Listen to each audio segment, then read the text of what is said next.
So these are the tracheostomy equipment. So this is the blade by which we will give nick over the skin.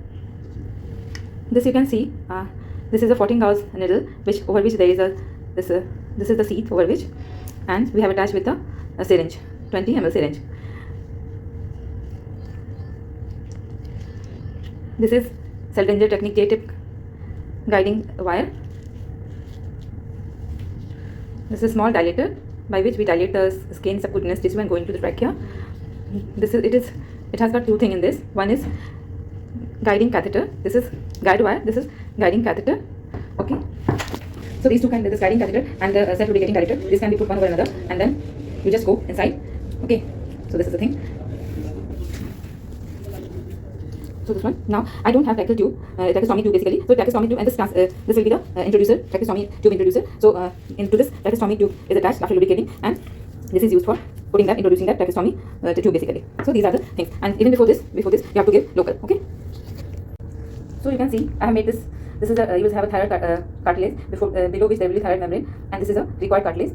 Then after there will be first tracheal ring, second tracheal ring, third tracheal ring. Maybe in young patient you will see able to, in extended neck you can be able to palpate fourth tracheal ring, and this is a supraclavicular notch. So between the first and second or second and third tracheal ring, you have to do the insertion site. You should not go above, because there is chances of subglottic stenosis. You should not go beyond this, because brachiocephalic pen can be damaged by that. So you have to have a grip of trachea with your non-dominant hand, and then you pierce with your dominant hand with the middle half down. So this is the way you do it.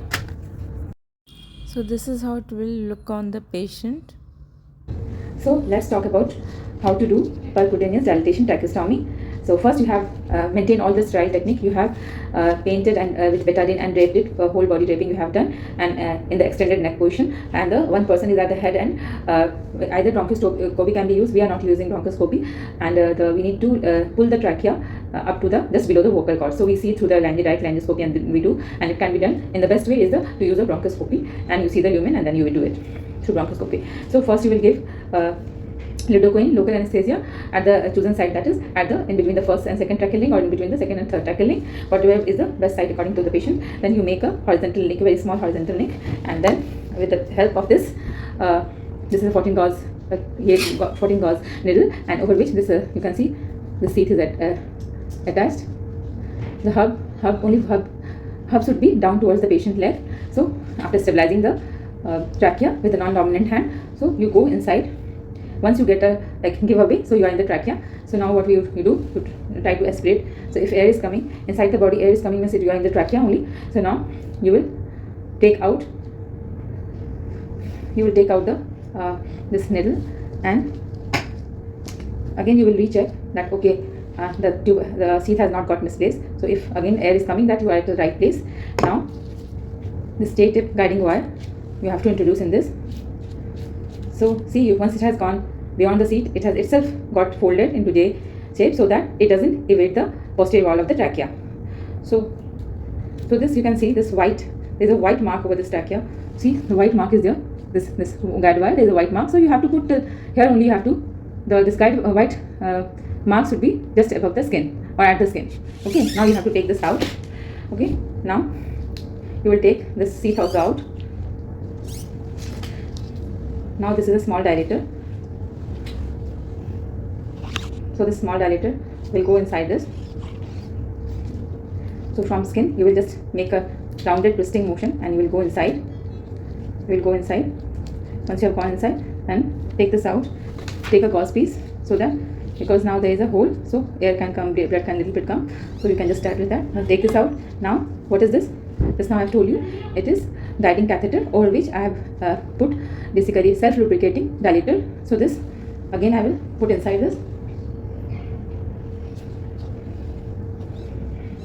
See, the white mark is above, just at the level of skin. So now you will come. So you will go inside. So if you are coming separately, then till there only you will go. And when you are with this, then now you can go further. Now you can go further. It will be maybe little bit difficult to go inside. So you go inside like this, forward and downward motion. You have to go, and till here only you can go. This mark is there, no? So till this mark only you have to go at the skin level of trachea. Okay. So once you have gone there, so now just take this out again. Take this both out and hold it with the help of gauze piece. Now, and I don't have right now a tracheostomy tube, because that is in patient, it has been used by the patient. This is the, so that tracheostomy tube will be there. So tracheostomy tube, you have to lubricate it and put inside this introducer, tracheostomy introducer, and deflate the cuff, and then you have to put from this. Okay, so you have to put from this again. So once you have gone there, so you have gone there. So now you have just keep the tracheostomy tube there, and you have to take this out, and inflate the cuff. So now you are taking both. Now guide wire and this both you have taken out, and now you will attach it to the ventilator. That tracheostomy will be attached to the ventilator tubing, and you can check it by 5-point auscultation. You can direct visualization by bronchoscopy. Carina will be seen, or you will see the graph. That graph is okay. So and you will check it for any complications. Thank you.